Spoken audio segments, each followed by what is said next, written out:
முக்கியமாக நமக்கு நண்பர்கள் கிடைக்கணும்னா அதுக்குன்னு சில உத்திகள் இருக்கிறதாக அமெரிக்க எழுத்தாளர் ஒருத்தர் சொல்லியிருக்கிறார். சரி, அப்படி அவர் என்ன தான் சொல்லியிருக்கிறார் அப்படின்னா வரிசையாக சொல்கிறேன் கேட்டுக்குங்க அப்படின்னு சொல்லி அவர்கிட்ட சொல்ல ஆரம்பித்தேன். அதாவது முதல்ல நாம் தெரிஞ்சுக்க வேண்டியது என்னென்னா, எப்போ பார்த்தாலும் நம்மளை பற்றியே பேசிகிட்டு இருக்கக்கூடாது. நமக்கு எதிரில் உட்காந்துருக்கிறவங்க நிறைய பேசுகிறதுக்கு வாய்ப்பு கொடுக்கணும்.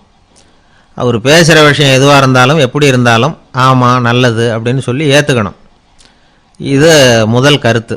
ரெண்டாவது என்ன சொல்கிறாங்கன்னா, கூடுமான வரைக்கும் யாருக்கிட்டையும் அனாவசியமாக வாதம் பண்ணிகிட்டு இருக்கக்கூடாது.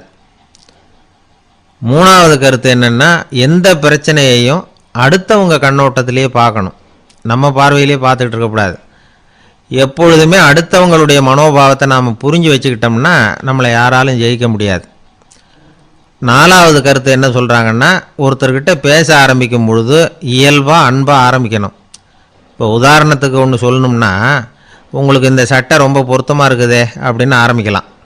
அதை விட்டுட்டு அன்றைக்கி என்ன சார் என்ன அம்போன்னு விட்டுட்டு போயிட்டீங்க அப்படின்னு ஆரம்பிக்கக்கூடாது. ஐந்தாவது விஷயம், நம்முடைய தவறுகளை தயக்கம் இல்லாமல் ஒத்துக்கணும். அப்படி ஒப்புக்கொள்ள கூச்சப்படக்கூடாது. ஒரு தவறை பண்ணிவிட்டு அந்த தவறுக்கும் நமக்கும் சம்மந்தம் இல்லாத மாதிரி பேசிகிட்டு இருக்கக்கூடாது. அதுக்கு நமக்கு சம்மந்தம் இல்லை சார்னு சொல்லிகிட்டு இருக்கக்கூடாது. ஆறாவது கருத்து என்னென்னா, அடுத்தவங்க அபிப்பிராயங்களுக்கு மதிப்பு கொடுக்கணும். நீங்கள் சொல்கிறது தப்பு சார் அப்படின்னு முகத்தில் அடித்தது மாதிரி பேசக்கூடாது. ஏழாவது கருத்து என்ன சொல்கிறாங்க, நம்முடைய கருத்து என்னவோ அதை எதிராளியின் வாயிலிருந்து வரவழைக்கணுமா. அப்படி வரவழைக்கிறதுக்கு நாம் முயற்சி பண்ணணும். அதுக்கு தகுந்த மாதிரி நாம் பேசணும். எட்டாவது குறிப்பு என்னென்னா, சில பேர் எப்போ பார்த்தாலும் சவால் விட்டுக்கிட்டே இருப்பாங்க. அனாவசியமாக சவால் விடக்கூடாது. ஒன்பதாவது யோசனை, நம்ம யோசனையை புதிய முறையில் சொல்லி பார்க்கலாம். மற்றவர்கள் சொல்லுகிற யோசனையை ஏற்றுக்கணும்.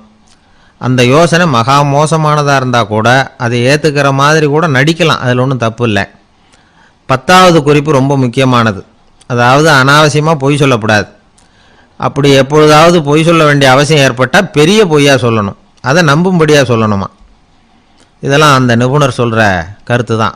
சில சமயம் 11வது குறிப்பு என்ன சொல்லுதுன்னா, உயர்ந்த நோக்கங்களை மட்டுமே வெளியில் பேசணும். உள் மனசு எவ்வளவு ஒட்டடை படிஞ்சு கிடந்தாலும் பரவாயில்ல.